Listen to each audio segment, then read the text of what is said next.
लोकसभा चुनाव 2024 के लिए मतदान संपन्न होने के साथ अब एग्जिट पोल के आंकड़े सामने आ गए हैं। सत्ताधारी पार्टी जहां इस नतीजे से खुश है तो विपक्ष इसे पूरी तरह से नकार रहा है। लेकिन इस बीच कांग्रेस का साथ छोड़ने वाले आचार्य प्रमोद कृष्णम भी इन नतीजों से सहमत नहीं दिख रहे हैं। एग्जिट पोल के आंकड़ों को लेकर आचार्य प्रमोद कृष्णम ने बड़ा दावा कर दिया है और कहा है कि अभी तो कुछ नहीं, 4 जून को चौंकाने वाले नतीजे आने वाले हैं और बताया कि इस बार किसकी सरकार बनने जा रही है। देखिए, जो 4 तारीख को परिणाम आएगा वो बड़ा चौंकाने वाला होगा। एग्जिट पोल से ज्यादा सीटें आएंगी। देश की जनता फिर एक बार नरेंद्र मोदी जी को इस देश के प्रधानमंत्री के पद पर आसीन करेगी। जी हां, आचार्य प्रमोद कृष्णम का मानना है कि एग्जिट पोल में बीजेपी को कम सीटें मिली हैं और नतीजों में और ज्यादा सीटें बीजेपी को मिलने के साथ तीसरी बार मोदी सरकार बनने का दावा किया है। इतना ही नहीं, आगे उन्होंने पीएम मोदी और राहुल गांधी के बीच क्या अंतर है वो भी बताया, जिसमें उन्होंने राहुल को सत्ता का भूखा तक बता डाला। जहां तक सवाल है राहुल गांधी जी का और विपक्ष का,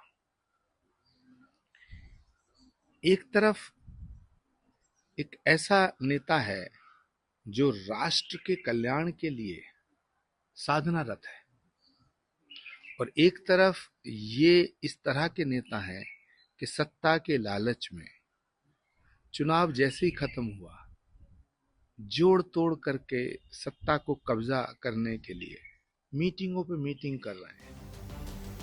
इसके साथ आचार्य प्रमोद कृष्णम ने पूरी विपक्ष को ही आड़े हाथों ले लिया और विपक्ष को राष्ट्र विरोधी बताते हुए विदेशी ताकतों की कठपुतली बताया और कहा कि चुनाव बाद नौसिखिए परिवारवादी पार्टियों के ये जो शहजादे हैं ये गुफाएं ढूंढते फिरेंगे।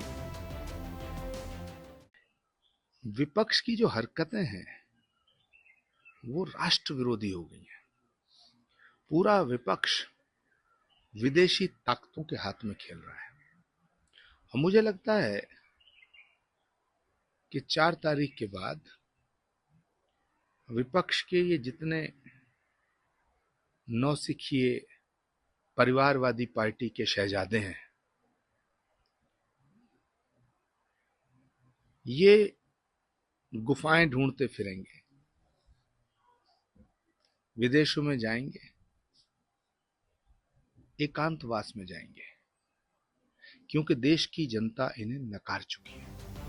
लेकिन विपक्ष इन आंकड़ों को पूरी तरह से नकार रहा है। राहुल गांधी तो अब 295 सीटें इंडिया गठबंधन को मिलने की बात कह रहे हैं और नतीजों को लेकर इन दिनों इंडिया गठबंधन की बैठकों का दौर भी तेजी से जारी है। सर, कितनी सीटें आ रही हैं आपके हिसाब से?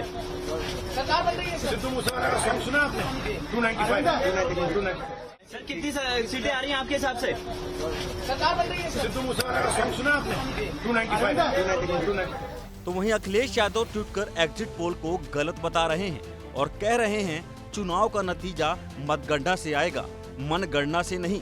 मन की बात चुनाव पर लागू नहीं होती, वहाँ जन की बात चलती है और जब जागरूक जनता चौकन्नी होती है तो किसी की भी मनमानी नहीं चलती है। खैर जो भी हो, पर अब वो दिन दूर नहीं है, बस एक दिन का ही इंतजार बचा है जब पूरी तस्वीर सबके सामने होगी।